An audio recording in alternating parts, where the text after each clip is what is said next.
राज्यस्तरीय शिशु बाटिका प्रवेश और खड़ीछुआ उत्सव में मुख्यमंत्री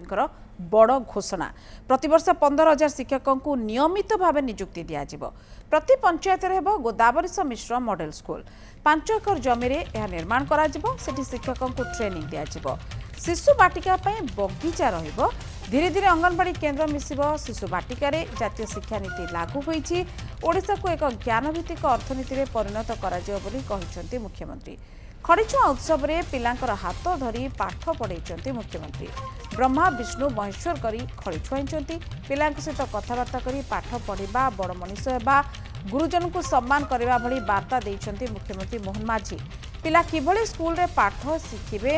एवं से वार्ता मध्य मुख्यमंत्री देइछन्ति तांको अभिभाषण में मुख्यमंत्री कहिछन्ति जे जो माने आज प्रथम करी विद्यारंभ करिछन्ति तांका पई आज दिनटी गुरुत्वपूर्ण 100% नामलेखा गुरुत्वपूर्ण ए विद्यारंभ पर्व प्रति गाँ बस्ती रे उत्सव भाव पालन हो प्राथमिक शिक्षा को दृढ़ करने को प्रति गाँव में हेब मॉडल स्कूल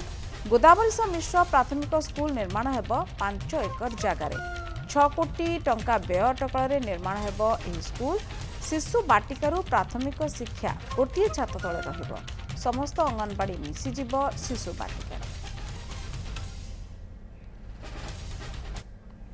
आम सरकार आसिला परे 21 मास मध्य आम अनेक जुगान्तकारी पदक्षेप आम पिलामानकर मूलदुआ को मजबूत करने आम से काम करुछु सेथिपाई मध्य आज प्रत्येक विद्यालय को टीचर पोस्टिंग करवा निकटरे आम गत 21 मास मध्य आम 22,000 प्रथम श्रेणी आम दशम श्रेणी पर्यंत जो शिक्षक मानक आम नियुक्ति प्रदान करलु से 22,000 शिक्षक नियुक्ति करूँ एणिकी आम सरकार निष्पत्ति नहीं आम प्रति वर्ष 15,000 शिक्षक आम सरकारी स्तर में रेगुलार आम नियुक्ति प्रदान करूँ एवं ता सहित आनुषंगिक जहाँ व्यवस्था गृह आपंकर पानी एवं ता सहित भी आनुषंगिक समस्त व्यवस्था आम करने जाऊँ एवं आम प्रथम ग्रामांचल गोटे बड़ पदक्षेप स्वरूप आम गोटे मॉडल स्कूल करने आम सरकार निष्पत्ति गत वर्ष नहीं सारी गोदावरीश मिश्र आदर्श प्राथमिक विद्यालय ताहार शुभारंभ ये 5 एकर गोटे विद्यालय हम से सबु शिक्षक मान स्वतंत्र ट्रेनिंग प्राप्त कर आपंकर ताहार भित्तिभूमि पानी व्यवस्था खेल पड़िया व्यवस्था म्यूजिक व्यवस्था बगीचा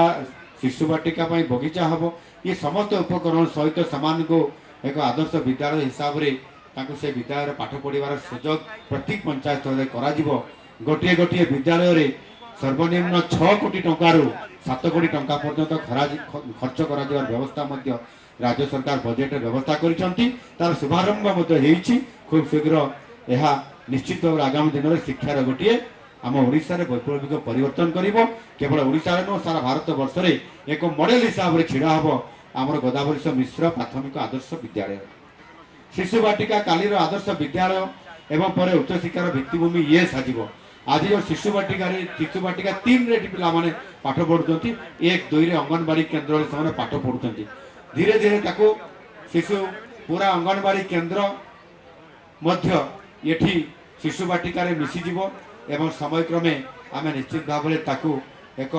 मॉडल हिसाब से आम रखापी चाहूँ एवं आगामी दिन में ये उच्च शिक्षापी अर्थात प्राथमिक शिक्षापी